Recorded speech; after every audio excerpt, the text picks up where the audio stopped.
CBN to increase circulation of new naira notes to meet demands of Nigerians.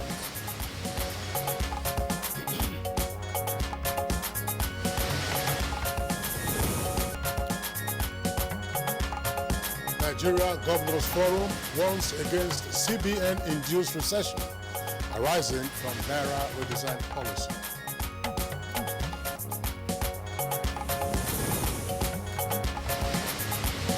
More vulnerable households benefit from National Social Investment Program. And on Good Morning Nigeria today, we shall discuss the updates on the new naira notes.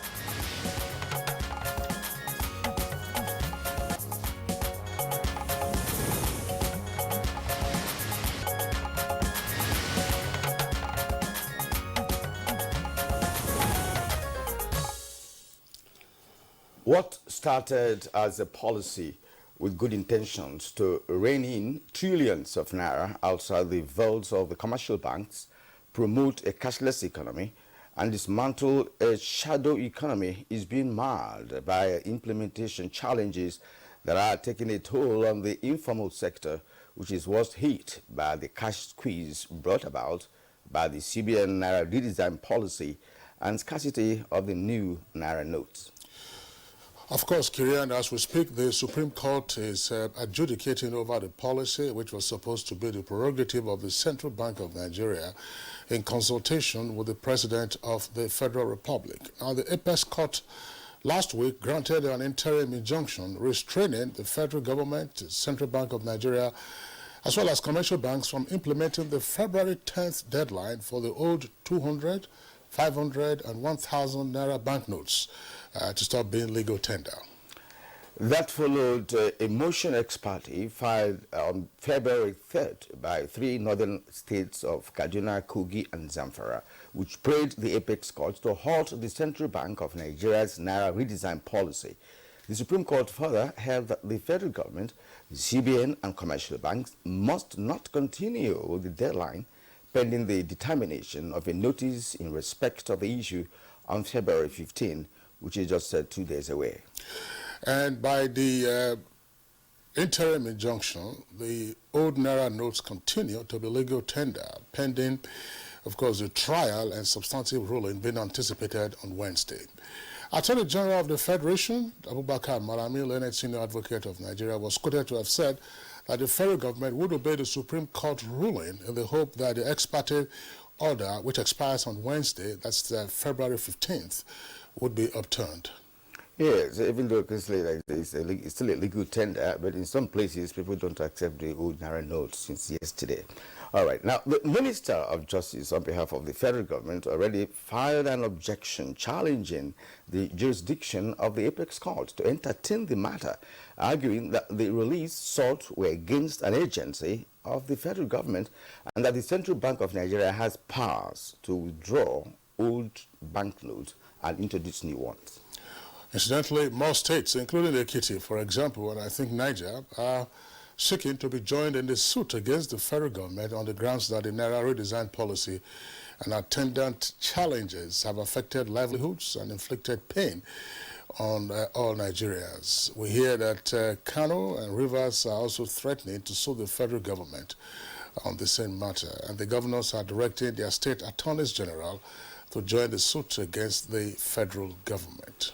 I'm just wondering this marathon of joining in the suit. Why should state governments do that? There are reasons anyways, but of course, why the CBN naira redesign policy has now been subjected to a gale of litigations. The National Council of State rose from a meeting presided over by President Muhammadu Buhari last Friday with an advisory to the CBN to recirculate the old notes if it cannot print enough new ones and make them available to ease the current economic tension building up barely 2 weeks to the country's general elections.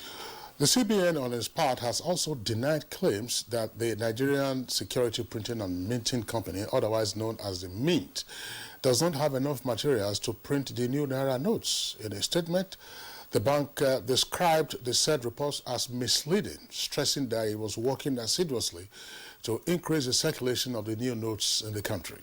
And the CBN is now being advised on what to do to sustain and safeguard its own naira redesign policy by all manner of persons and groups.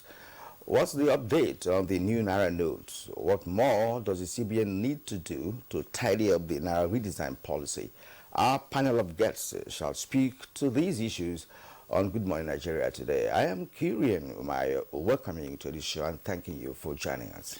And I'm Kingsley Osalolo. I join my colleague Kirian to also welcome you to Good Morning Nigeria, which is coming live on the network service of the Nigerian Television Authority. We're broadcasting from our headquarters studios in the nation's capital of Abuja. And in the course of the program, we'll serve you our complimentary segments of newspaper review, business, and others. For the highlights of the morning news, we join our colleague Nolene Abel Ahmed. Good morning, Nolene. Good morning, Kingsley and Kieran. Good morning, Nigeria. Here is the morning news. The Central Bank of Nigeria says the Nigerian Security Printing and Minting Company is working on printing all denominations of the naira to meet transaction needs of Nigerians, with no plans to shut down banks. This is contrary to misleading report misquoting the governor, Godwin Emefiele, as attributing the current challenge in the distribution of the newly redesigned naira notes to shortage of printing materials at the Nigerian Security Printing and Minting Company, as well as misleading voice note on plans to shut down some banks. In a statement, the CBN appeals to the public to disregard the said report, as it is working assiduously to increase the circulation of the new notes in the country. Similarly, APC presidential candidate Bola Ahmed Tinubu is urging the Central Bank of Nigeria to hear public outcry and heed the advice of the National Council of State on the need to take urgent measures towards ameliorating the suffering occasioned by the new naira notes policy. In a statement, Tinubu raised a 6-point advice, which includes, following the advice of the Council of State, the CBN should announce that the old and new naira notes will coexist as legal tender for the next 12 months, immediate suspension of associated charges, online transactions, bank transfers and payments via POS until the current crisis is fully resolved. He says the CBN, National Orientation Agency, and Ministry of Information, state and local governments with their relevant organs in both public and private sectors should commence a major public enlightenment to further educate the people on the new naira. The APC presidential candidate states that he, his running mate, Senator Kashim Shettima, and campaign council do not have anything against the CBN naira redesign and cashless policy. More than 11,000 vulnerable households have benefited from the National Social Investment Program of the federal government, and Lagos State government is strategizing to ensure more vulnerable residents have access to the social security initiatives. Governor Babajide Sanwo-Olu stated this at a one-day interactive forum with beneficiaries of the NCIP. We appreciate your effort that you are making to uplift the people of Lagos State out of poverty. This well-thought-out initiative exemplifies the inclusiveness and the pro-people policy of our party, the All Progressive Congress. All of these aforementioned interventions should be domesticated and replicated at the state for proper inclusion of yet to benefit Lagosians. We really benefit from this program, and this program has done a lot of good to our lives in Badagry as a whole. Some of these kids, because of this food, they want to come to school. So if this continues, it will help these children to come. On security, Minister of Defense Major General Bashir Magashi has charged batch 33 graduates of Nigerian Navy Basic Training School, ONE, to show commitment and professionalism in the discharge of their duties to their fatherland, especially as they would be deployed for the 2023 general elections. In a few days from today, the 2023 general election will take place all over the nation, and some of you may be deployed to support as part of the military aid to civil authority. You must be professional and avoid acts that will bring the armed forces to dispute. And the Minister of State for Foreign Affairs, Zubairu Dada, has assured the European Union that Nigeria's electoral body will conduct credible elections and protect Nigerians to exercise their civic responsibilities without fear. He was speaking during the 6th round of the Nigeria-European Union Human Rights Dialogue held in Abuja. These are also working to ensure that people will be able to carry out their civic responsibility without any fear. They are ready to act swiftly and to protect life and property around the country during these elections. Nigeria requested that European countries should extend support to the FACTIP panel report on IFF, that is illicit financial flows, and simplify evidentiary requirements and other mutual legal assistance as appropriate in order to facilitate international cooperation for timely recovery and return of recovered assets. We are really confident that appropriate measures and solutions will be taken. To health now, Minister of Health Osage Ihanire has appreciated Kano State's role in actualizing the coordinated wholesale initiative of the federal government, which aims to facilitate effective control of sale and distribution of pharmaceutical products. This was during the inauguration of the Kano Coordinated Wholesale Center, facilitated by the state government. Is that 7 years since it was formally initiated, we stand here to witness this great achievement, the commissioning of the first fruit of this beautiful concept, executed by His Excellency Governor Abdullahi Ganduje. The Professor Atahiru Jega Committee to End Farmers' Headers Conflict has met in Abuja to give an update on the committee's mandate. About 500 Nigerians, including researchers, government officials, and traditional leaders, attended the meeting to develop a blueprint and come up with workable solutions. Assiduously to actualize the objectives of the National Conference and the mandate that was given to us to bring together a range of stakeholders for cross-fertilization of ideas with regards to how to reform the livestock sector in this country for significant value addition to the economy of Nigeria, and also how to ensure that such reforms are sustainable and they also promote social cohesion rather than conflicts. That's the news for now. Good morning. Nigeria continues with Kieran and Kingsley after the commercial break.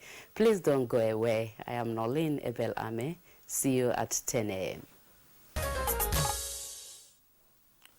Well, you are still tuned to Good Morning Nigeria, reaching you live on the network service of the NTA. And of course, it's time for business as you join Kunle Adeye.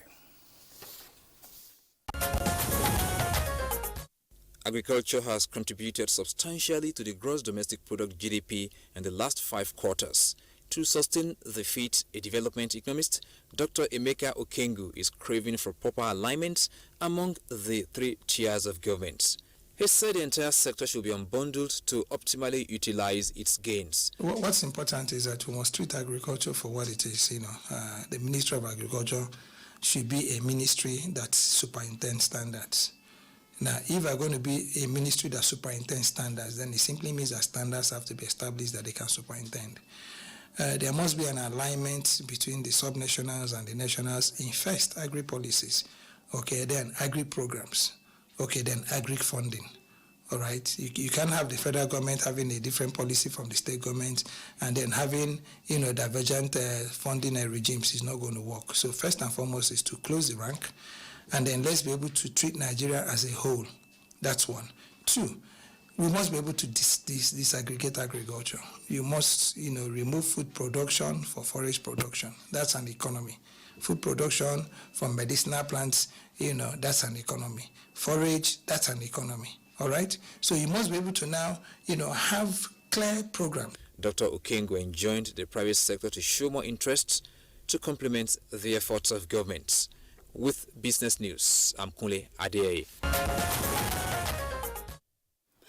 Coming up next for us now is Newspaper Review.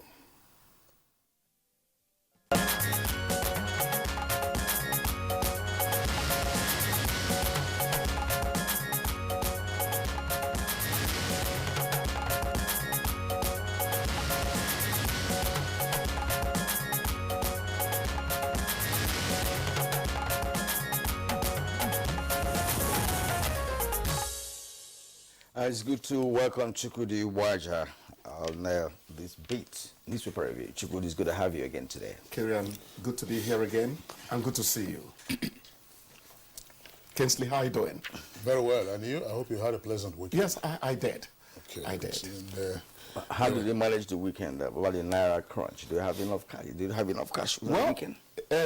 It's only when we go to the market I really get into trouble. Otherwise, transaction is done online, and then you don't have a lot of problems. Exactly. Yes. What kind of trouble do you get into? Because, as the saying goes, different strokes for different folks. Yes. Sometimes you just worry about the perspectives in the reportage of the stories around the cash crunch following the Naira redesign policy. Oh, there's no money, there's no money. I have seen posts on the social media of hawkers advertising their account numbers for you to make a transfer if you make any purchase. And these include bread sellers. The new awareness. The new I am awareness. happy you are mentioning this. And I should also say that just yesterday, and before then I had topped up my my fuel tank, went to that at the filling station, and I used, of course, my debit card. No issues.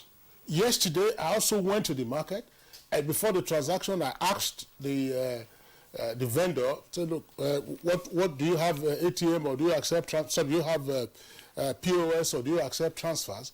And they said, we have a POS, and no problem. I made my purchases, and these were groceries, stalls, fruits, and so on and so forth. When we finished, they brought the POS, and the top up, which was his commission, 100 naira, and the transaction was just under 10,000.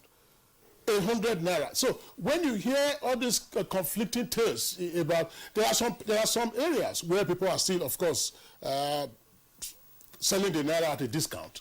In other words, the top up of the margins that they make, and so on and so forth. But let's not, as I said, different strokes for different folks. Yes. I'm just not so much worried, about the situation at the moment, because of course the objective for which the naira is redesigned is being felt already. People are getting used to, online transactions. Old habits are dying hard, but we must move to cashlessness. You discourage robbery in the process. Even kidnapping. How does one pay ransom when you cannot withdraw so much money, at a bank? So, and if you transfer, there will be a trail. Gentlemen, sorry, because we have stories of... but it's on the front pages of the papers. Last week, the Council of State met. And after the meeting of the Council of State, I was amused, reading the different perspectives adopted by the different papers, depending on the interests that they were pursuing.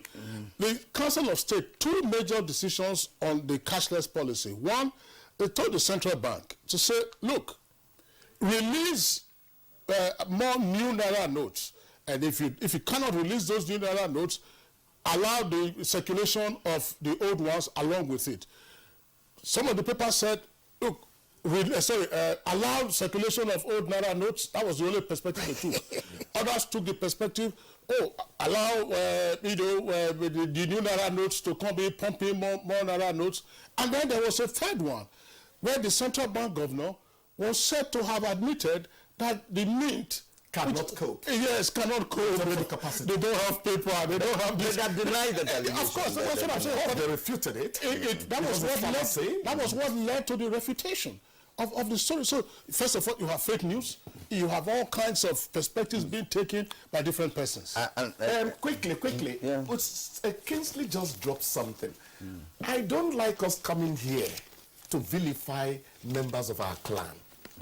But Kingsley said, depending on which interest is being pursued by the newspaper, the specter of whose journalists are you is rising in this country, and it doesn't help us. The owners of the media are politicians, so what are we talking about? Let's not just go there. The owners of the media are politicians. Not all media. Not all, but majority of it. They are owned by even radio, TV, and tabloid. They're all there. Okay, now let's go to the review. Daily Sun is first on our lineup, and we'll begin this way. Coup, invite Fanny Kayode to explain allegation. Atiku tells DSS and police. Is on page 28. NYAC, I served honorably discharged Mba Enugu PDP Guba candidate. That's on page 8. Confusion as Nigerians reject old naira notes. 3 riders to that. Sean Supreme Court order. Governors urge federal government, CBN, to listen to voice of reasons. Direct state AGs to join suit at the Apex Court. ATMs empty. New notes remain scarce. After CBN's deadline, families starve. Well, all that allegations, if you ask me. Now, pages 2, 6, and 20. There are other stories trending on Daily Sun this morning. Can PFN disown alleged obese 2 billion mobilization alleges? I never wrote such letter, says alleged author. Okay, it's on page 28. DPO, 4 officers killed in shootout with bandits in Niger. On page 4. Army will ensure conduct of free, fair elections, GOC. It's on page 26. That's where you get details of that. Kogito IGP on Bawa, allowing convicts roam the street portends danger to judicial system. Asks police to immediately arrest EFCC boss, commit him to prison. It's on page 8. Polls, Catholic bishops raise concerns over beavers' efficiency. It's on page 7. Fuel stations flout federal government's directive, insist on cash payment. That story on pages 2 and 21. Tinubu will win Rivers convincingly, APC polls. Is on page 28. That's at the bottom of the Sun newspaper. Kingsley. All right, the Vanguard also has similar stories on the cash grid, so we'll skip those ones, but you will see the headlines on the screen. But quickly, other headlines on the front page of the Vanguard. Federal government overwhelmed by insecurity and worsening the economy. That's according to the Catholic bishops. Warn against do-or-die politics as general elections draw nearer. CBN to court. Returning old naira notes will encourage vote buying and kidnapping. Turkey, Syria quake deaths exceed 28,000. UN expects toll to double.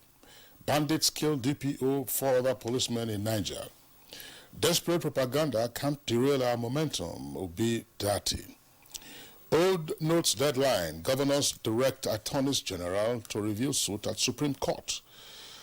Pupil's death, and some will say Chrisland again.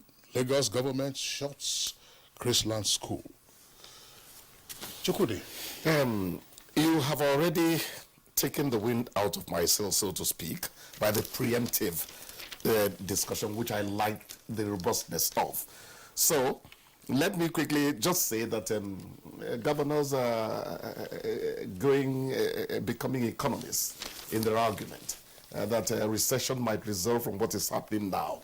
And of course, they're telling the CBN to listen to the voice of reason.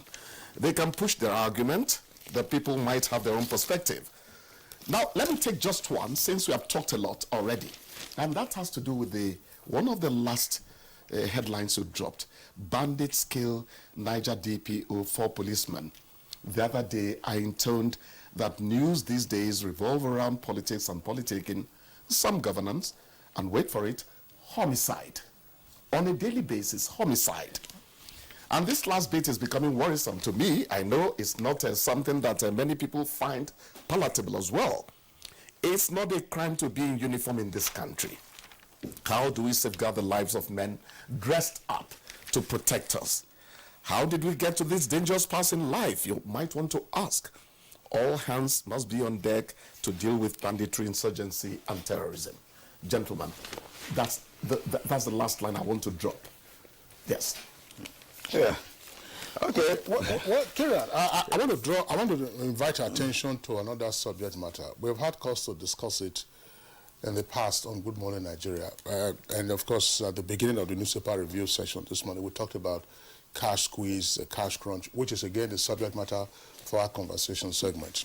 The headline here, Pupil's death, Lagos government shuts Chrisland School. I think that we have not been paying sufficient attention to the way private schools are run in this country. And it appears that there is also insufficient supervision by the authorities. The fact that you are a private institution does not mean that you escape the oversight of the State Ministry of Education or other appropriate agencies. Private, if you are a private business, if you run a private business, you are still subject to some supervision, level of supervision to ensure compliance with the rules. Now, this pupil who died in the course of an inter-house sports event, Chrisland School is very well known in Lagos. They have at Okpebi, they have Lekki Phase 1, and I think they also have a university or so. So there are all kinds of claims. Oh, she was electrocuted. Oh, she collapsed. In the course of the inter-house sports, what happened? A few years ago, if you also recall, there was a case of rape of a pupil at the same Chrisland School, and incidentally, the teacher who was involved in that incident was apprehended, tried, and convicted. Is right now in prison. Yes, Correctional Services Center or whatever it's called. For many years, of course, is going to waste away there. So that's one, or get reformed if ever he gets out of jail.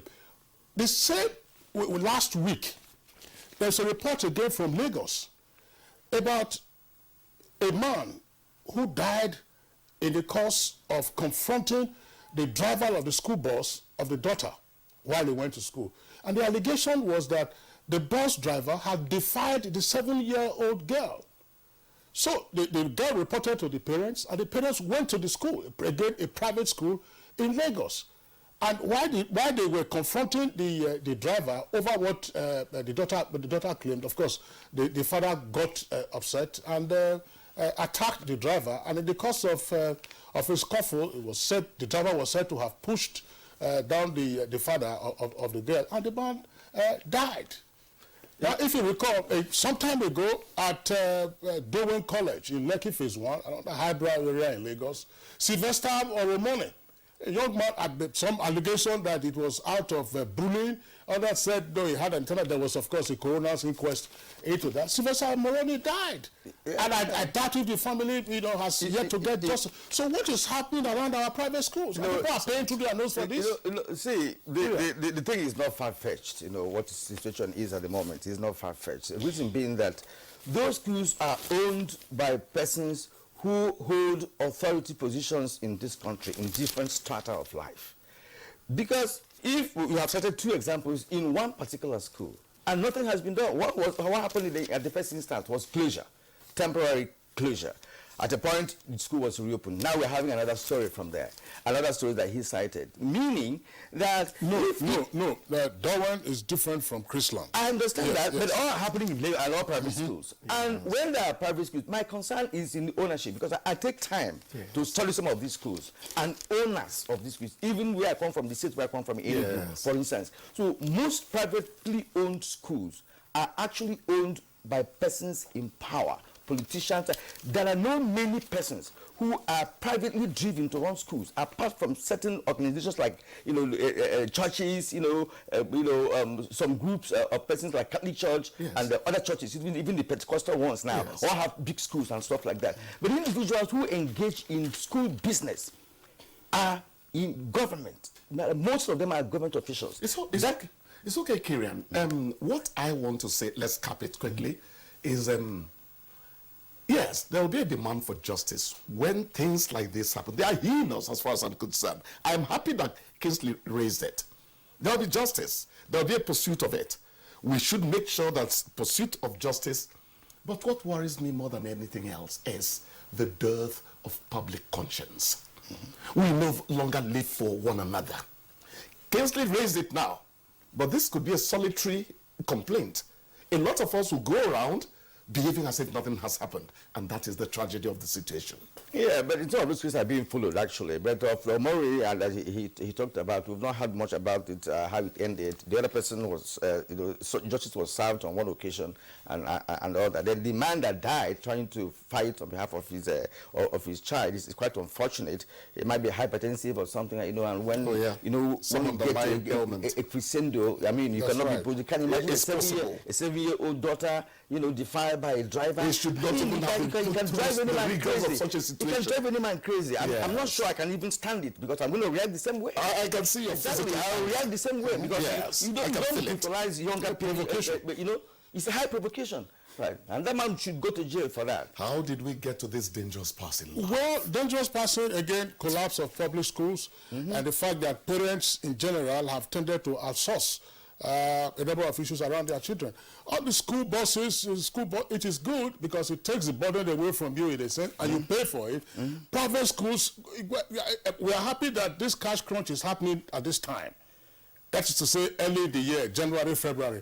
If this cash crunch were occurring sometime in July or August, you will be sure that by the time school will be resuming in September, October, the fees would be skyward. So we have to re-examine how our private schools are run, the level and quality of supervision, and all this school busing system that you have. Look, there's a protocol for it. There's an occupational standard. Are we following those standards? And there's this status syndrome in Nigeria.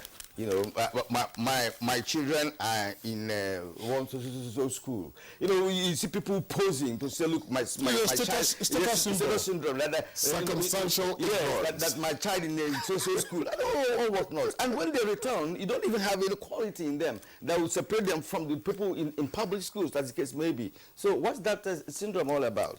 That's Nigerians for you. All right, gentlemen, I'm sure there will be other opportunities to interrogate these issues. Chukudi, we appreciate your being with us. Thank you so much. Week. Enjoy the rest of your day. Thank you so much. All right, it's Good Morning Nigeria. We're live on NTA's network service. Let's take a short break now. Thanks for staying with us on the show this morning. Our focus today is update on new naira notes. And before the conversation, here is a report by our correspondent, Abdusalam Jibril. These days, banking halls and bank automated teller machines, ATMs, are usually crowded by Nigerians. This is because of the Central Bank of Nigeria CBN's Naira redesign policy and the attendant scarcity of the new Naira notes. Recall that in November last year, President Muhammadu Buhari, along with the Central Bank Governor, unveiled the redesigned currency of the 200, 500 and 1,000 Naira notes with the aim of reining in counterfeiting and the hoarding of large sums outside the banking system. The long queues and harrowing experiences of Nigerians rushing to deposit the old banknotes and obtain the new notes compelled a 10-day extension of the initial 31st of January 2023 deadline to 10th of February 2023. Dramatically, the governors of Kogi, Kaduna and Zamfara states on February 3, 2023 filed an exploratory motion asking the Supreme Court to halt the implementation of the February 10th deadline by the CBN. On Wednesday 8 February, the Apex Court granted an interim injunction restraining the federal government from implementing the CBN's currency swap deadline until Wednesday, February 15, 2023, which is billed for hearing of the substantive case. Meanwhile, the National Council of State, in its meeting on Friday, 10th February 2023, presided over by President Muhammadu Buhari, backed the currency swap policy, but with a proviso that the CBN should recirculate the old notes if it cannot print enough new notes and make them available to ease the economic tension. Relating to the naira redesign policy, the policy stands, but then the council agreed that there is need for aggressive action on the part of the central bank by way of ensuring adequate provision being made with particular regard to the supply of the naira in the system. Guests on the program will be speaking to these latest developments on the naira redesign policy and the implications for the economy shortly. All right, thank you very much, Abdul Salam Jibril, for that background. All our guests this morning are regulars on Good Morning Nigeria, and we will, of course, be getting them. Two of them are immediately available. Professor Uche Waleke of Nasarawa State University is right here with us in the studios. Professor Waleke, good morning and welcome to the program. Thank you so much, Kinsley. Good morning, Nigeria. And joining us from our Benin Network studios, Professor Mike Obadan. Professor Mike Obadan, of course, is a non-executive director and member of the Monetary Policy Committee of the Central Bank. Professor Obadan, glad to have you this morning. Thank you very much, Kinsley. Good morning to you and your colleague. Good morning, Nigeria. I'm very pleased to be with you. How short is this? All right. Thank you, Prof. And from Kaduna studio is a Professor Yushao Ango. He is a professor of finance and entrepreneurship at the Kaduna State University. Professor Ango, it's good to have you this morning.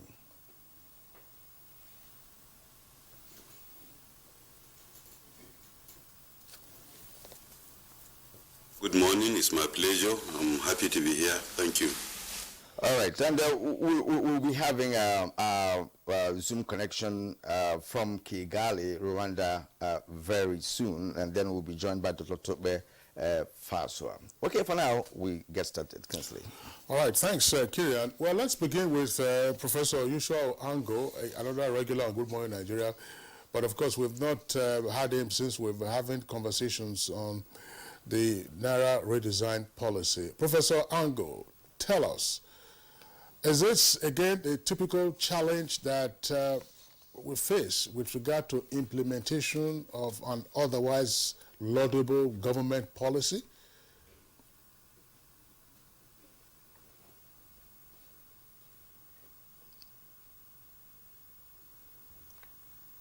Absolutely. I believe is a problem of implementation, obviously. From 26 October, when the announcement was made by the central bank governor that government has approved and they are going to do this redesign, naturally, people have been skeptical, you know, about the preparations and arrangements and all that. I believe sincerely the time was enough. But basically, what happened was there were issues of implementation, obviously, because right from December 15th, when the policy was supposed to take full effect, and I noticed, you know, going to an ATM that we were receiving from that date up to late January, still the same old notes, and then I know that there were problems. And then when you go to the bank, the same thing. They can take your money, but if you are going to be paid at all, it was going to be the old notes. I believe that was the problem. So certainly, those who are responsible for implementing this policy obviously are not working together. You know, the key stakeholders in this issue certainly should be the central bank, the deposit money banks in particular, and other regulatory organizations, and then our customers and all that. But they, from all indication, they seem to be working at cross purposes. You know, the banks were accused. I've read many accusations, including even from some official quarters, that some of them were actually holding this money.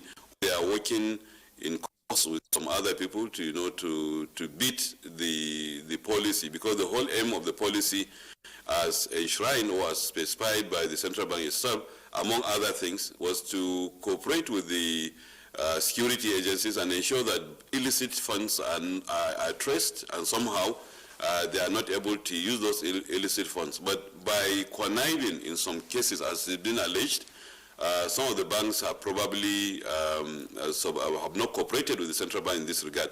And the central bank did not help matters itself, because obviously they appear to be ill-prepared. There obviously are not sufficient cash available. If you are going to do something like this, you have to be ready, with some replacement. And that was not available, or should I say is not even fully available, as should be the case. So I think it is implementation. Implementation from all quarters, that is the problem.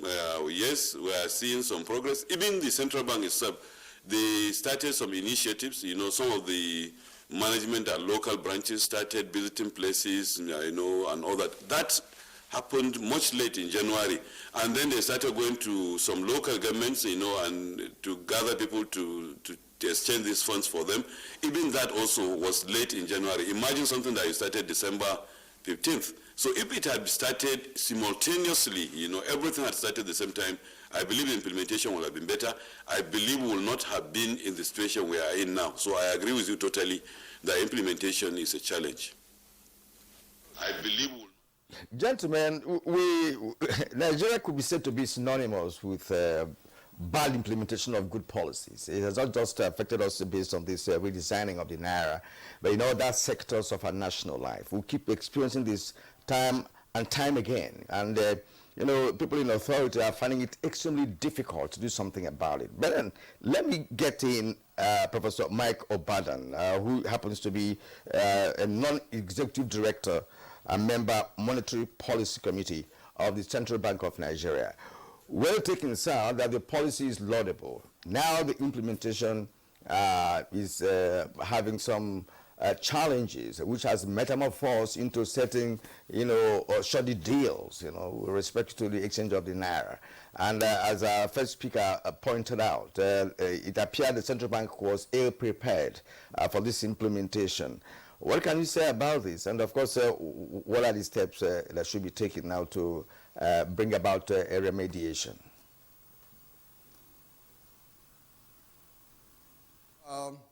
Thank you very much, Kirian.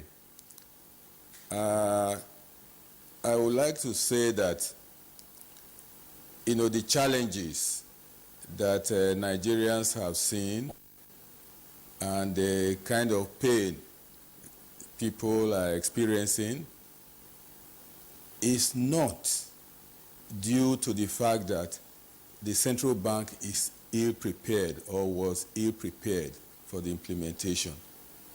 It's not because I'm connected in a way to the Central Bank of Nigeria. If you observed the situation right from the beginning of implementation, you will find that there had been resistance to the implementation of the policy. There are vested interests that right from day one did not want the policy to be implemented because they perceived that implementation of the policy would hurt their own private interest. And so they have been at war with the central bank, sort of, doing everything to thwart the implementation, effective implementation of the policy. Central Bank of Nigeria has been pushing out, new naira notes, invariably every week. I don't know how many times it does that to bank, but I know that the branches, do supply naira notes, to the commercial banks for onward disbursement to various individuals, enterprises, and so on. And unfortunately, the more the new notes, are given out by the central bank, the more you hear cries of, there are shortages, central bank is not, pushing out enough, new naira notes. As the monetary authority, the central bank knows the quantum of new notes that it expects to be in circulation in line with its set objectives. And it's been working in line with the objectives. And my source of worry, greatest worry, is this.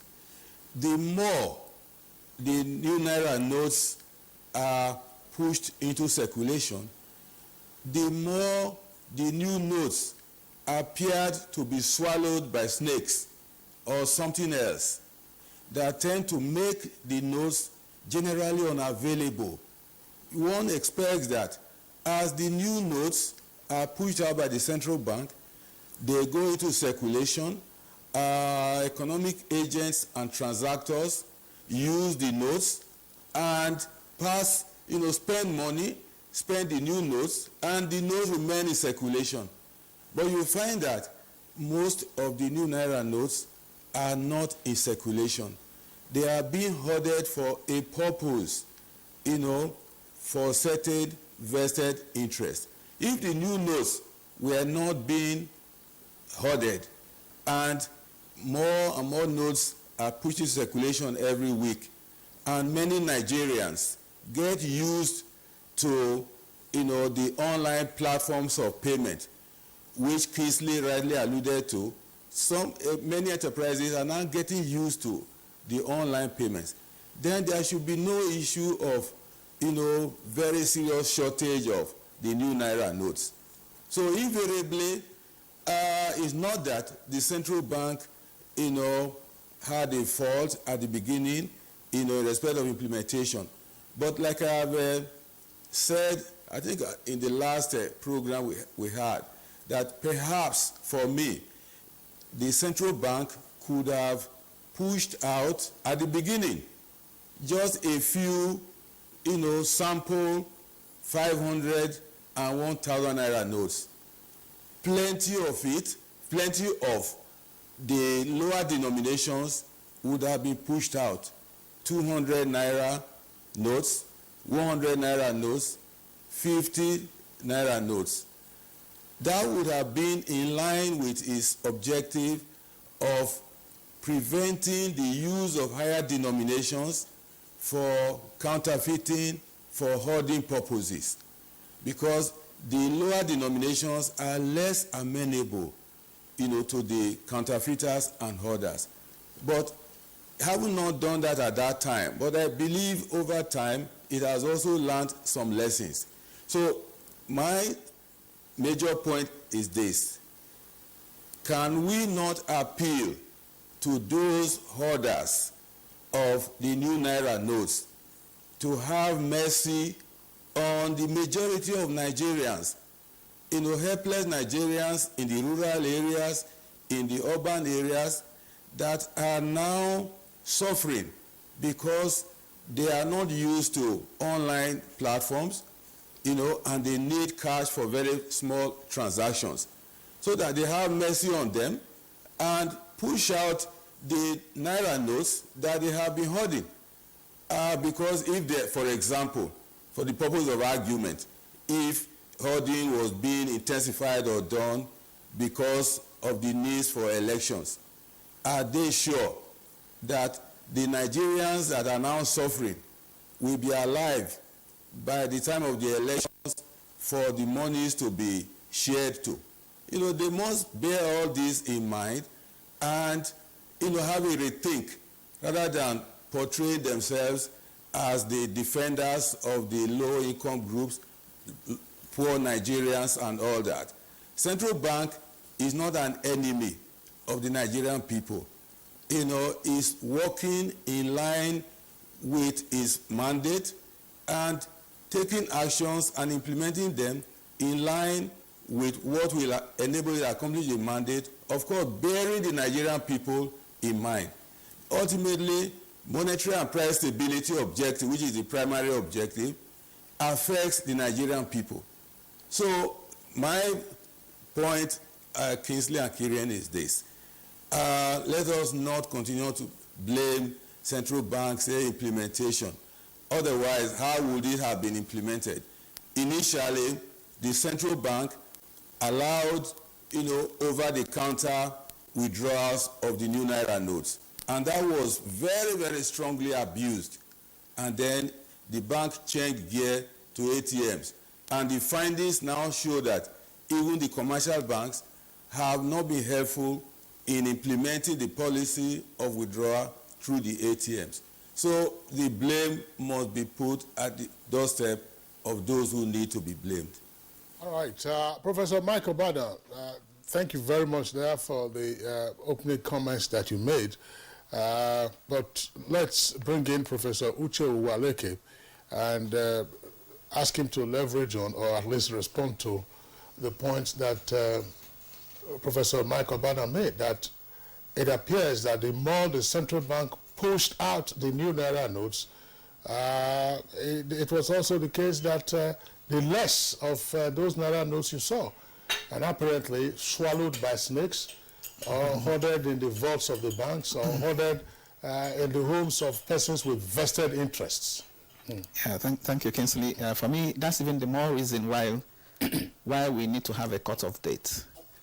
Why we don't have to say, let the old notes continue to exist side by side with the new notes forever. So we need to have a cut-off date, because when you have a cut-off date, what that means is that the old notes cease to be legal tender.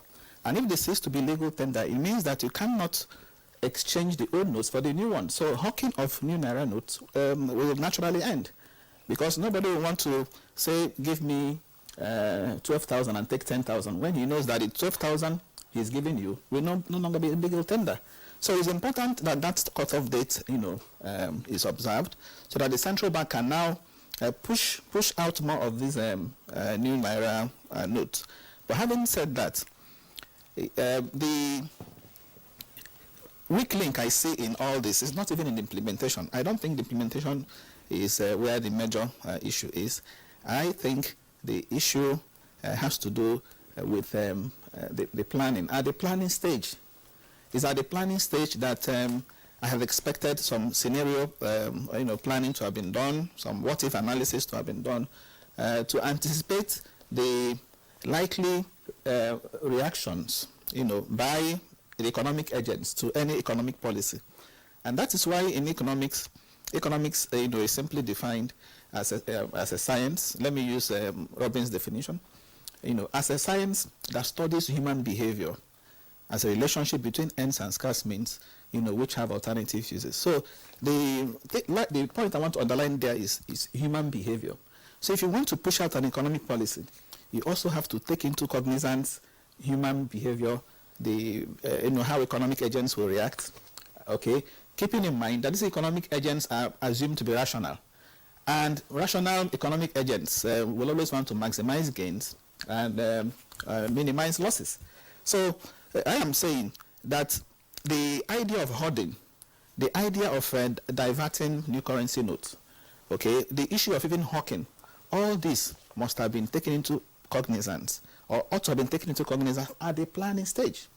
When I appeared in your program, the first time this discussion was held, I gave the example of India. And I also said that this was the Indian experience. And I pointed out, the likely consequences of, doing this. So I had expected that at that point, at the planning stage, the bank, ought to have put in place measures to also, guide against some of these developments. But having said that, what is not in doubt today is that there is scarcity of cash, and it is causing a lot of pains, all over the place. So what we need to focus on is the solution. And we have seen some suggestions by many stakeholders, beginning with the Council of States. The Council of States, has said, release more of the new notes, or where you cannot do that, allow the old notes to exist side by side. But I also think that the central bank will opt for the first option, which is releasing more of the new notes. I don't expect the central bank to allow the old notes to exist side by side alongside the new ones, again, forever. That's one. The Nigerian Governors Forum, we have also seen what they have said. As a matter of fact, the Nigerian Governors Forum has described it as currency, confiscation. That was to borrow their word, currency confiscation. But I don't think that's exactly, that is what it is. Particularly where they said that a cashless policy and a currency redesign exercise are mutually exclusive. Again, I don't think that is correct. That is, to a large extent, they can't be mutually exclusive. Means that they are incompatible. They can't exist side by side. As a matter of fact, currency redesign, is a part and parcel of a cashless, a policy. So we've also seen the one by even one of the presidential candidates, and I agree with most of the points he mentioned.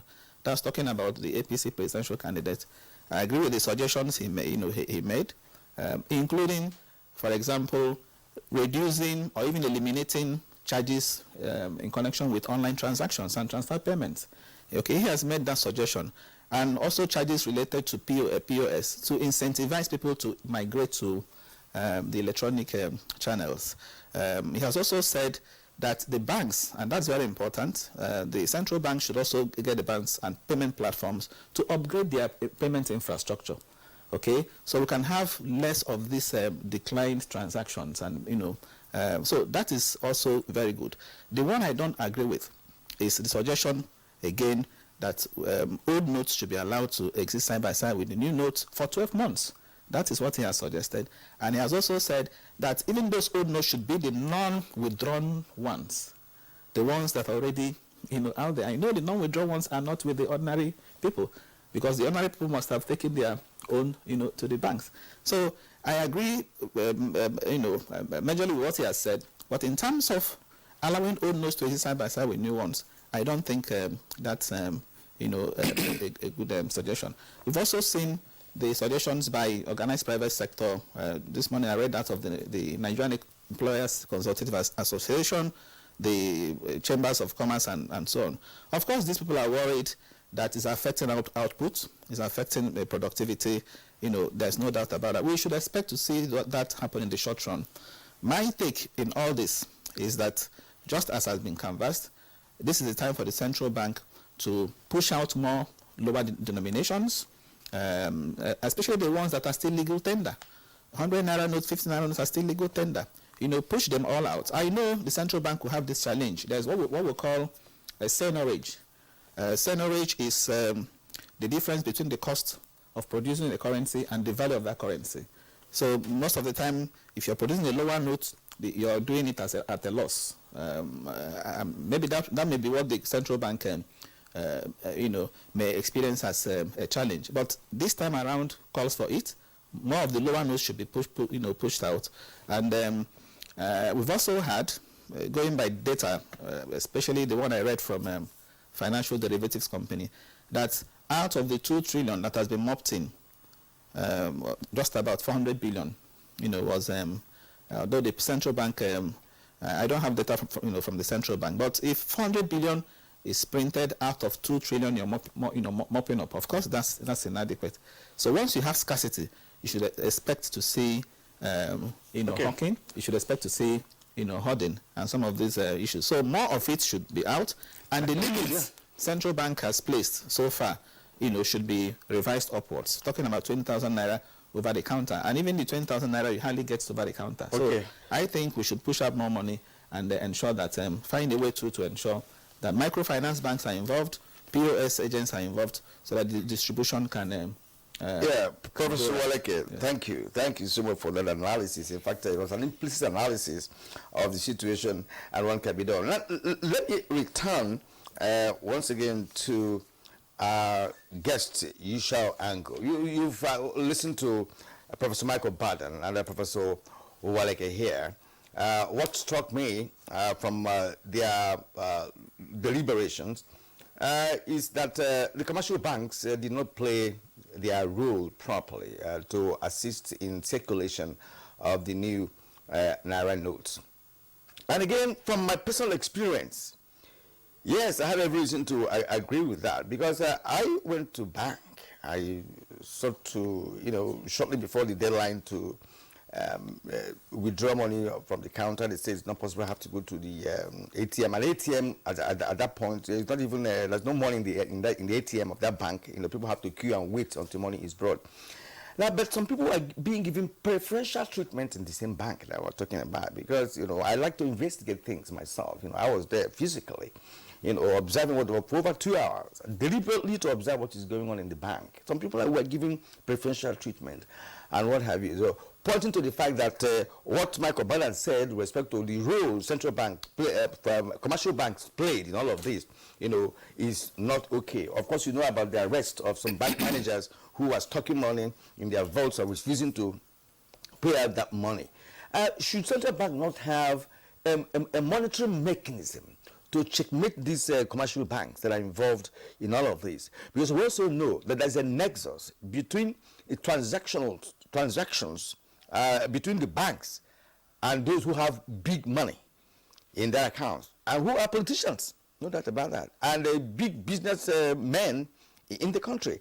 Some of those banks will tell you that, look, we have big customers, and they have to be served first of all before anything. And one person could be saying, give me 500,000 or give me 20 million of the new notes.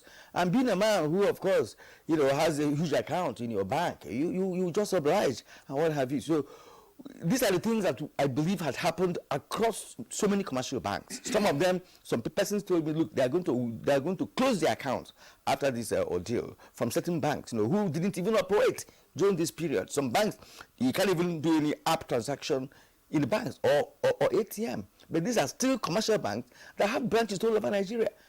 So, Professor Ango, how should commercial banks be checkmated to ensure that they play their role in this present circumstance?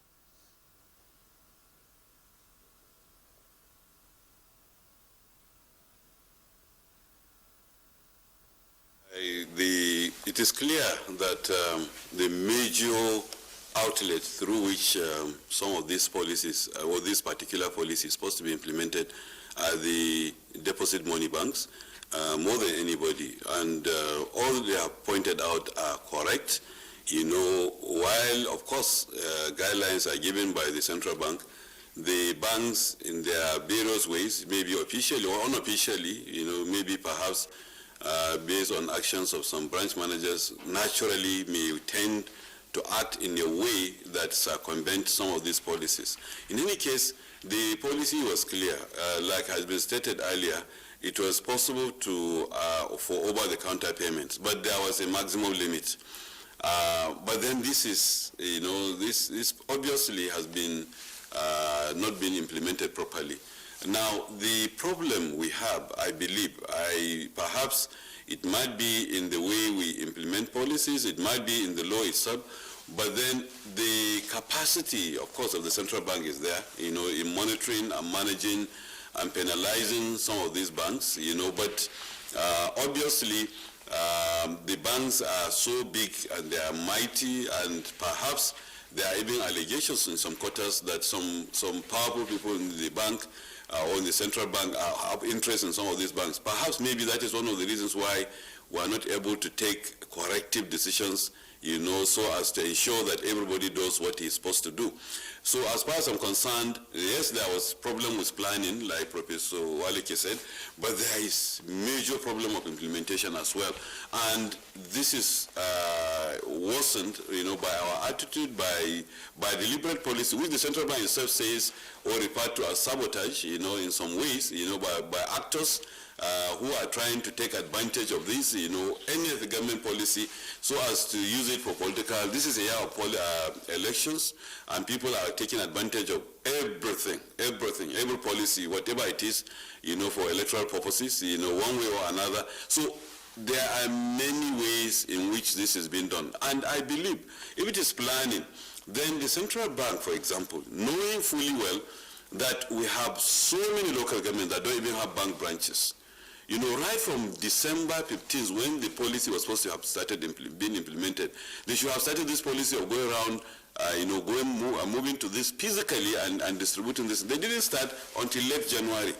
You know, in a few places, you know, where they made the attempt. We know clearly that some areas have too many, one can refer to it as too many bank branches, whereas others don't have at all. So you have to take this into consideration. You know, the informal economy is so strong, is there, is actual. But, you know, on the one side, you know, unfortunately, as far as I'm concerned, because I read the presentation of the central bank governor, you know, to the Council of State, you know, he was trying to justify one of the advantages that prices have come down, you know, and giving specific examples of prices coming down. Prices came down not naturally. It is not because of this policy. Prices will come down naturally when there is no money to buy these things. So already central bank is hailing as if it has done something. Watch and see what will happen to our GDP after this quarter. You will see the implication. It will come down because the economic activities that are supposed to be taking place are not taking place. So prices have come down, you know, looking as if it is something we are already singing and celebrating, when in reality we have not done what we are supposed to do. So at least for those local governments that don't even have bank branches, there should have been arrangement. Then the other issue, the issue of e-transactions, certainly, you know, that is the way to go. In fact, that is the way the world is going. In fact, in the next few years, perhaps the quantum of cash will be almost nil. You know, there will be very minimal cash utilization. But then people have to get used to it. People don't have to be pushed to it. And then the capacity of our payment system, the platforms, has to improve. Because, yes, of course, I told myself personally that when this thing started, that as much as possible, I will not go to any bank, you know, except for ATM. I have not gone to any banking hall since this policy started. But I said, okay, I can do my transactions e-ways, you know, using e-systems and everything. And then where I need cash, I'll go to the ATM. Of course, I went to the ATM. There were 99% of the times no cash, and where there were cash, it was the old notes. But besides that, you know, the payment system then now began to, the e-payment system now was unable to obviously go along with the quantum or the size. So what I'm trying to say is that I agree with Owaleke to the extent of planning. Perhaps maybe if they had known, or they have improved their platforms or the payment platforms, maybe the alternative payment methods will have done better. Certainly, the fact that we have this alternative payment method is even what is saving the situation now, because at least you can transact so many things without necessarily holding cash. That is the way to go. That is the way the world is moving. That is going to be the future, but it has to be gradual. You cannot push it down the throat of people and believe that they can just start it at once. I saw somebody making a presentation, and he said, for example, now the e-platform, there are many people in the rural areas. If you send an alert to them of 2,500, they cannot distinguish whether it's 2,500 or it's 250 or it's 225,000 or it's 250,000. Yet we don't even. So many Nigerians don't even know these differences. They don't have the bank branches, they don't have the means, so a lot more need to be done. Central bank need to do more, you know, in terms of understanding the realities of the year. This is a year of election. People will come with all sorts of, claims, and they will come with all sorts of, explanations and excuses, trying to blame the government and trying to blame the bank, you know, for all these faults. So they should have done extra. They should have gone extra mile. I also agree with Professor Owaleke and disagree to some extent in this regard with the position of many governors, you know, that are taking this in, that we cannot continue to exist aside and say these two monies are both legal tender forever. You know, we cannot do that. We have to have a time frame. As it is now, there is we don't know where we are, because of course the date given by central bank had elapsed. Central bank had not come up with any statement, you know, to give another date. Meanwhile, the Supreme Court had given a waiver, or at least had stopped the data. You know, we are in a country, we don't know where we are. I believe there is need for some pronouncements, and that those pronouncements should be backed by serious actions, you know, and then the central bank should come out and penalize those whom they say are saboteurs. whatever it is, let us see. Yes, of course we have seen some security agencies arresting some branch managers, but I think it's beyond that. I think a lot more need to be done, and I think everybody need to be serious about this, and I believe central bank should not be celebrating that prices have come down, just simply because there is no money to buy. Prices of course will come down. It's a matter of supply and demand, and that is just what is happening, and I don't think it's something to actually celebrate. Professor Yushao Ango, thank you very much there for the points that you have articulated. Gentlemen, just before I pop my next question to Professor Mike Obadan, Professor Waleke weighed in on the aspect of planning, and that scenario plotting could have envisaged the implementation challenges that we're now experiencing with the Naira redesign policy. Some persons would argue, Professor Waleke, that planning involves also anticipating the challenges with implementation and factoring that into your plan. So you walk back, you walk forward, you walk back and say it is not just sufficient to have the fine blueprint of what you are going to do. What are the likely implementation hiccups that could frustrate the intendment of this policy or of this plan that we're having all over the place? So that's one leg. But the other leg, and I would like Professor Mike Obadan to come in here. The last report we got from the central bank, official report, and this was like a couple of weeks ago, I believe, was that they had been able to pull in about 75% of the money in circulation, which came to around about 1.9 trillion naira at the time. So let's balance something. We do know, for instance, that there were persons who had warehoused some of the naira that they had. Some of them buried them in all kinds of unusual places, septic tanks, buried them in their living rooms, buried them on farmlands and so on and so forth. So part of what came into the coffers of a central bank, the 75%, could have been some of those monies that were hoarded in the past. So the expectation, therefore, if those monies were hoarded, they were not actually in circulation and therefore for business transactions. Does it matter really then that the central bank released or issued, let's say, again for purposes of argument, 400 billion, as the saying has gone viral? The central bank is here to respond to that. That's one. Second point, we say that there is scarcity of new naira notes. Is this real scarcity or artificial scarcity? And what are the economic tools available to deal with artificial scarcity, in this case of legal tender?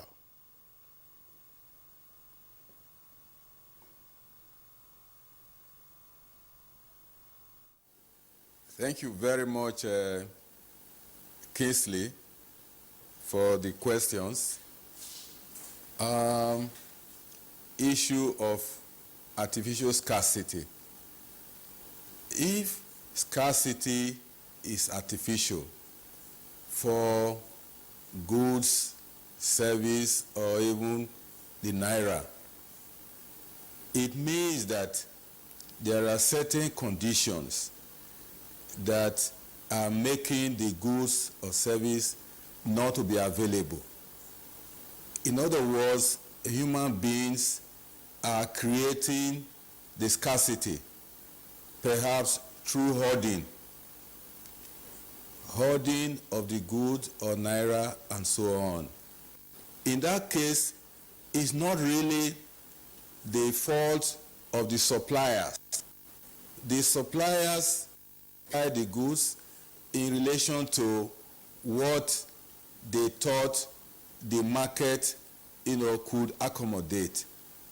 But then there are certain economic agents, who for various reasons, take the goods out of circulation and make the goods to be scarce so that the prices will rise and they profit from it.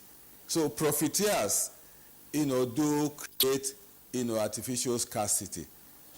But in the case of the naira now, the scarcity,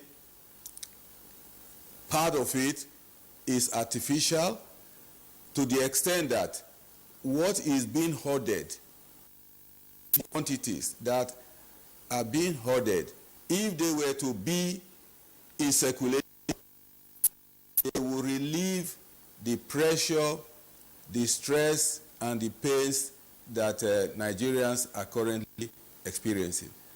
And the holders of the Naira notes, new Naira notes, are not doing so because they want the price also to rise.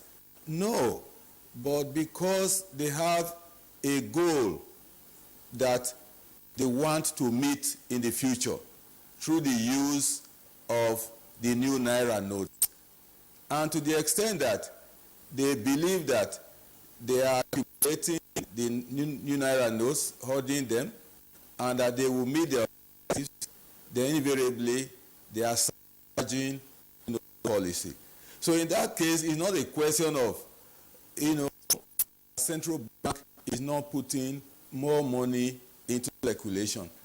It relates to what the point I made before, that the more the bank then puts money into circulation, the more the holders use their agents and cronies to swallow or move the money out of circulation.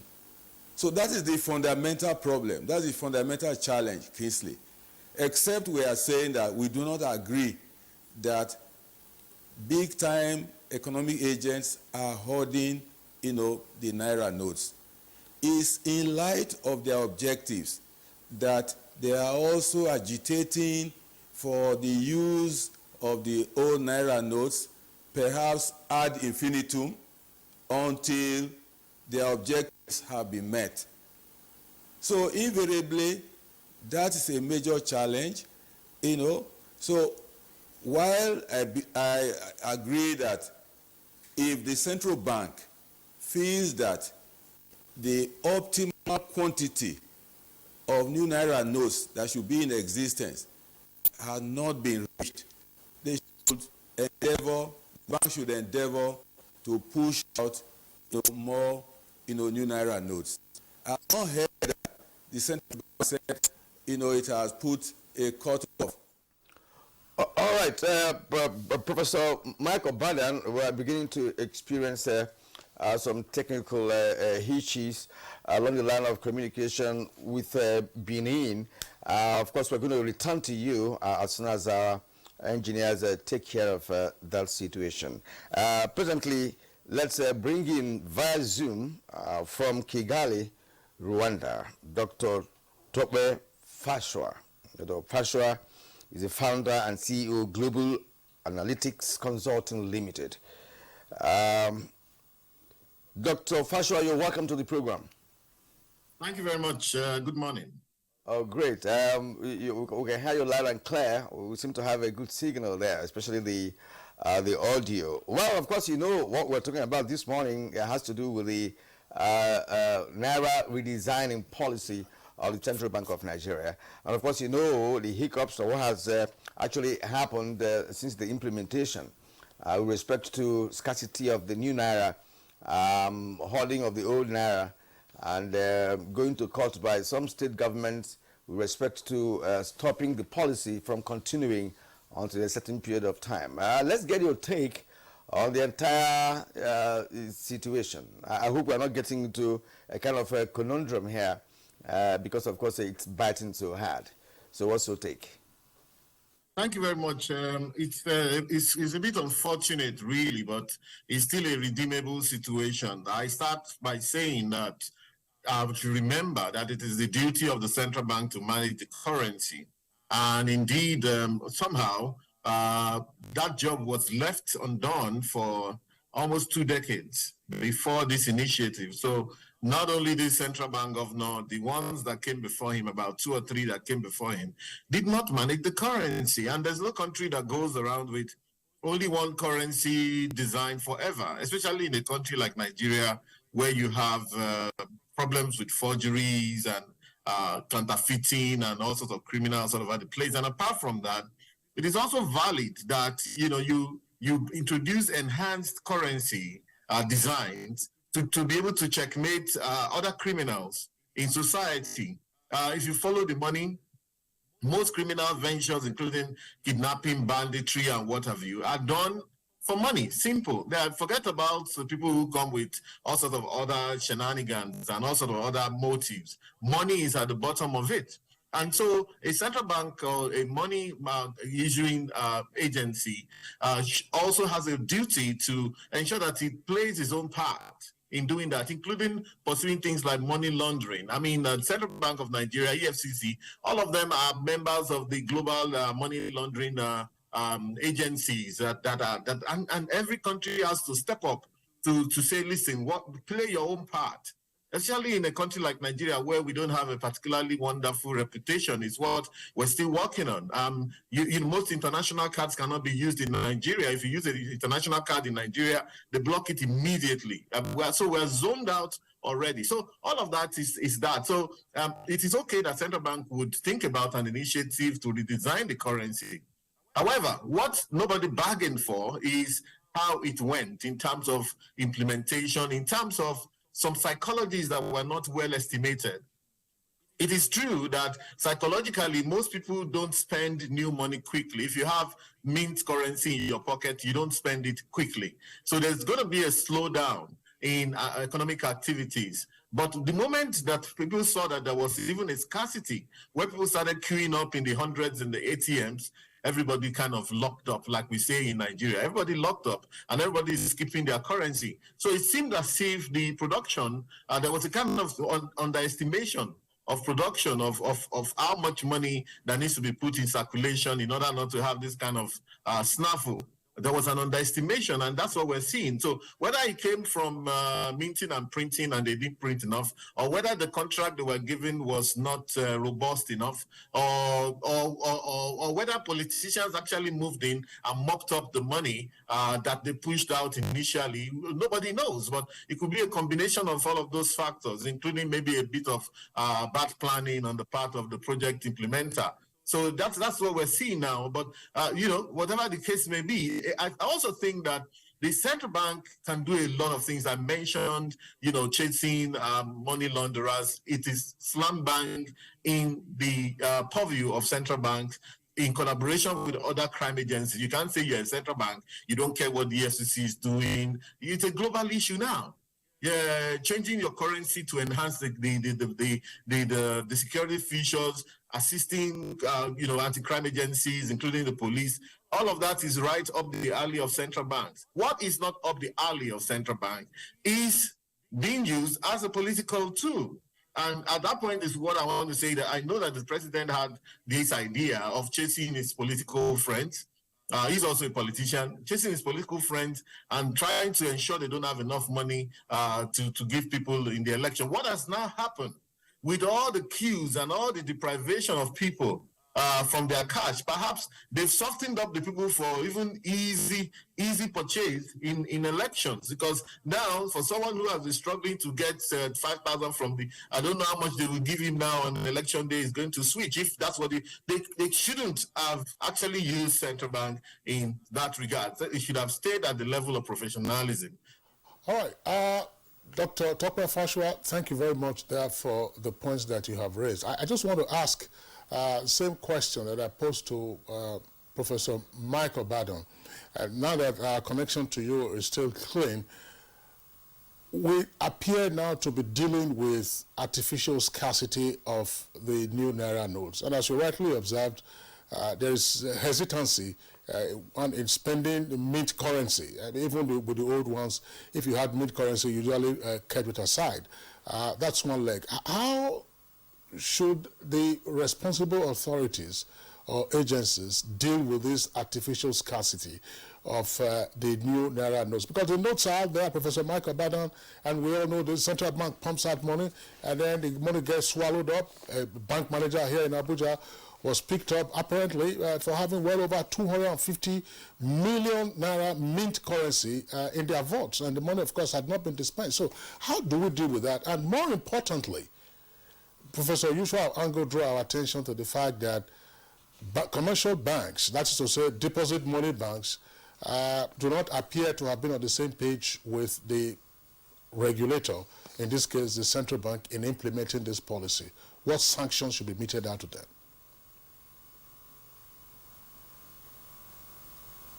Thank you very much, Kingsley.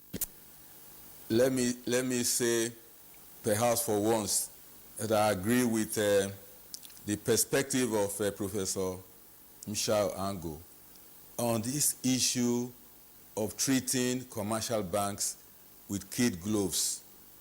For a long time, it's been observed that the deposit money banks have tended to sabotage, otherwise laudable monetary policies. I give you an example. The monetary policy rate, which is a major instrument that the central bank uses to control money supply and hence inflation, or even promote development. The commercial banks have consistently sabotaged the effectiveness of that policy, particularly when the central bank reduces the monetary policy rate, signaling the commercial banks to also reduce their lending rates. We've not been seeing any, commensurate reduction or even any reduction, in the policy rate. But each time, because of concerns about inflation, the central bank raises the monetary policy rate. You see, the next minute, the commercial banks jack up lending rates more than what they were, further, perhaps hurting investment and development. That's an area that is still a sore point, in the relationship between the central bank and deposit money banks. Then this issue of, not supporting the central bank, in implementing the naira policy, rather doing things that tend to negate the objectives through hoarding or even selling the new naira notes to their friends and maybe priority customers and agents and so on, is very real and rampant. And I think the way to deal with that one for me is not by moral suasion. The banks do not respond to moral suasion, pleading with them, trying to talk sense to them. Is to find out what they are doing, who are doing the negative things on these naira notes, who are those hoarding them, who are those who are not giving them out as expected. All right, Professor Mike Obadan, it seems that the audio issue has persisted. Well, of course, some people are even saying that some central bankers may have, sympathy for commercial banks. Let's just make it clear, some have for commercial banks because they have their own personal interests in those commercial banks. So talking about sanctioning now, who knows who will do what. But for now, let's take a short break. When we come back, Good Morning Nigeria, we'll continue, and our conversation centers on redesigning of the naira as a policy of the Central Bank of Nigeria. Stay with us. All right, you're welcome back, and it's still Good Morning Nigeria on the network service of Africa's largest television network. Back to Dr. Tokwe Fashoal. Tokwe, I hope you heard the question I posed, which Professor Obadan took. One is, how do we deal with this apparent artificial scarcity of new naira notes? And three, what kind of sanctions should money deposit banks come under in light of their apparent lack of cooperation with the regulatory authorities, even though some persons are already arguing that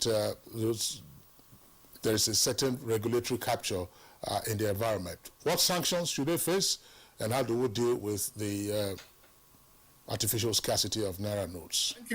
Thank you very much, Mr. Kingsley.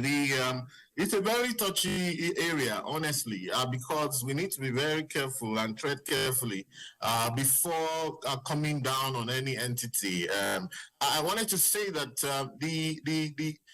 the old talk about naira scarcity and so-called cashless is not part of the deal. It's not part of the project, or it's not supposed to be part of the project. At no point was it said that the central bank was going to lock down the country and people will not be able to have access to their cash. That is what has actually created a lot of problems now, and it's going to take some effort and time to be able to clean up that system. What the only option available for now is for the central bank to continue to flood the system with the naira currency and demystify these new notes. And even when necessary, there's nothing wrong if they say, okay, you know what, let's, for maybe another 1 month or so, allow both currencies to be used. I understand that in some states, some governors are actually taking that initiative now to say, look, let the two currencies be there and then we'll sort it out later. I think it's very important for us to be able to demystify that currency now. I actually did my own survey. Not wanting to rely on anybody. Throughout last week, I drove around Abuja intermittently after every 3-4 hours to see what's going on. And I also visited my own banks. And the truth is, we hear all sorts of different kind of stories. On the same streets where the central bank or ICPC sold 250 million, 258 million in a certain bank vault, my branch there said they did not get more than 2.5 million in a whole week. I had to call central bank, the few people I knew there, to say, please, what's going on here? Because I must tell you, for the past 2 weeks, I've not been able to make 1 naira withdrawal. And I see also that the only way to get money out is for you to call your manager, do a backdoor kind of transaction, write a check, go and collect it, because you are some big man. And in fact, of course, a lot of our big men are getting 100K, 100,000, 200,000, maybe 50,000 here and there. But that also will deprive the people, and then you would never be able to sort out those crowds at the ATM. It has already become almost a disaster, especially in this political season. For the president's own political party, it's not a good optics at all. So I must say that the blame must be shared half and half. Indeed, of course, because of who we are. Somehow, people who want to go and spend money at Owambe were getting those monies. Until now that we are now seeing that. Let's pause it there for a while, because of course we have issues with time, presently, and we would like to hear once again from Professor Uwaleke. He talked about allowing the two currencies to run, concurrently, and see how gradually we can withdraw the old naira. Is that a good remedial option? An extension, has been given. The central bank has even a grace period between 10 and 17. So even with the Supreme Court judgment is within that grace period. So I think that should actually be the cutoff. January 17 should be the cutoff. Because even if you extend it, what difference will it make? These old naira notes are no more in the hands of the ordinary Nigerian. That's the point I'm making. So except the central bank recirculates, goes to bring back what it has taken. It has mopped up close to 2 trillion. Except it brings it back. Extending will not make any difference. So I think that cutoff date is necessary. And once we have a cutoff date, and the old notes cease to be legal, currency, the central bank can now pump the new naira notes into circulation. And of course, that in that case, you can't afford to say, there is a scarcity. That's one. I want to drop these two pieces of advice, since time is not on our side. Number one, anytime we want to formulate economic policy, whether at the fiscal level or monetary level, it's important that we, consider the social implications. It's important that we'll involve social scientists. It's important that we'll involve psychologists. It's important that we'll involve, lawyers, legal practitioners. So that way, you have a holistic view in the planning process, because any decision you're going to take will have legal implications, will have social implications, will have psychological implications. And I know that the central bank, of course, has a very vibrant legal department headed by a very brilliant man, but I'm not too sure that in terms of the social science aspect and psychologists, the bank. Of course, my advice is for them to outsource if they don't have those people within the bank. The second advice I need to give has to do with the attitude of our political leaders. This is not the time to inflame passions. This is not the time to use inflammatory statements that tend to incite members of the public. So they should also guard their utterances, because doing so will exacerbate the level of uncertainty that we have we're already currently having. Of course, we know what uncertainty does to GDP output and so on. We are even fortunate that so far it's not yet affecting the stock market, so to say. Since 30th of January, stock prices have been, on the upward trend, except for 3 days or so. But if it lingers, you should expect that the stock market is likely to be affected, negatively, particularly once this corporate earnings period end, and economic output will also tank. And that's why you find a lot of stakeholders being concerned that if the new naira notes are not pushed out sufficiently, it may lead to economic recession. And of course, they have a point there. So that's why I'm also of the opinion that the central bank should, as soon as the cutoff date is over, or even starting from now, release more of this new naira notes, to the public. Professor Ocho-Waleke, thank you very much. And just to say that, again, different strokes for different folks. Last week, I was at 2 branches of a bank, and what happened was that there was money at the ATMs, and if you needed to get money over the counter, they were paying out only 50 naira notes. Unfortunately, some of those notes, a good number of those notes, were mutilated. Yes, and I think the max you could get was like 5,000 or 10,000 for if you wanted to get the notes over the counter. Notes, and people spent quite some time sorting it out. You talked about the cost of printing a particular note and so on and so forth. But we just seem to, in the popular thinking, sometimes we just seem to forget that, look, 5 naira, 10 naira, 50, 20 naira, 50 naira, 100 naira, they are still legal tender. Absolutely. So if you want to flood the place, flood it with 200 naira. Exactly. Which is, if you want to flood with the new naira notes, flood it with 200. I had asked the question of some bankers. I said, look, is it that your ATM cannot dispense 100 naira notes? It will take time, it will take time. Get people to fix this thing overnight. That's the issue. But Professor Yusuf Ango, let's get your closing thoughts on this. Sometimes I've read some posts online suggesting that, when currency swaps or currency change occur in advanced countries, the process is usually very seamless, X, Y, Z. And I've retorted occasionally to say, show me one advanced country where you will find one human being standing in front of a pyramid of banknotes and bragging that this is money that he has that he's giving to his supporters, if the IRS or FBI will not be on that person straight away. What do we need to tidy up to get out of this apparent mess?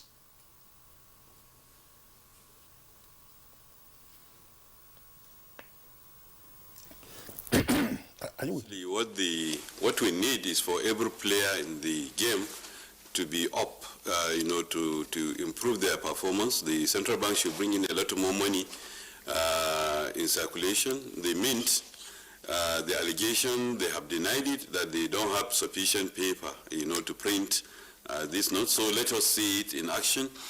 Let us see banks or whoever it is that is now assisting in one way or another in sabotaging this be punished.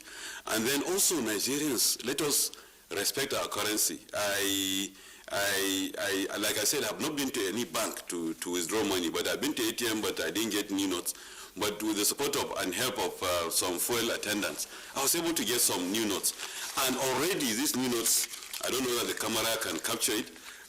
Look at it, already is looking very dirty, and one of it is already torn, you can see. So we need, this is new notes. Look at it already. So we need also, as people, as Nigerians, we need to respect our currency. We need to handle it better. We need to do well. Everybody has to do what he has to do. Politicians who want to take advantage of this situation, people should see beyond that. People should understand the reasons why some of these things are done. I would also want to recommend, at the end of the tenure of the current CBN governor, that perhaps the politicians, when they are appointing the new CBN governor, they shouldn't pick from the banks. They shouldn't pick from the banks, because that is probably why the CBN governor will not take corrective actions against the banks. I'm not actually campaigning for taking from academics, but that is a good way, is a good area from which to pick perhaps the next central bank governor, not from somebody who was a chief executive of a bank, because they can compromise where necessary sometimes. Okay, thank you. I'm not sure we still have time to ask Professor Badan to conclude. Of course, we'll be having audio issues with him. So, Kingsley, for now, let's call it a day on this edition of Good Morning Nigeria. Professor Uche Uwaleke, Professor of Finance and Capital Market, and also of the Nasarawa State University. Thank you, as always, for being here. Kingsley will always call you a regular. I want to call you a Good Morning Nigeria point man. Thank you. Okay, from Benin Studio, we have Professor Mike Obadan, Professor of Economics and Chairman, Goodmark Education Academy, Benin City. He is also a non-executive director and member of the Monetary Policy Committee of the Central Bank of Nigeria. We appreciate your coming this morning. Thank you, sir. All right. From Kaduna, we had Professor Yusho Ango. He's also a regular. We thank you indeed for waking up with us this morning. He is a professor of finance and entrepreneurship at the Kaduna State University.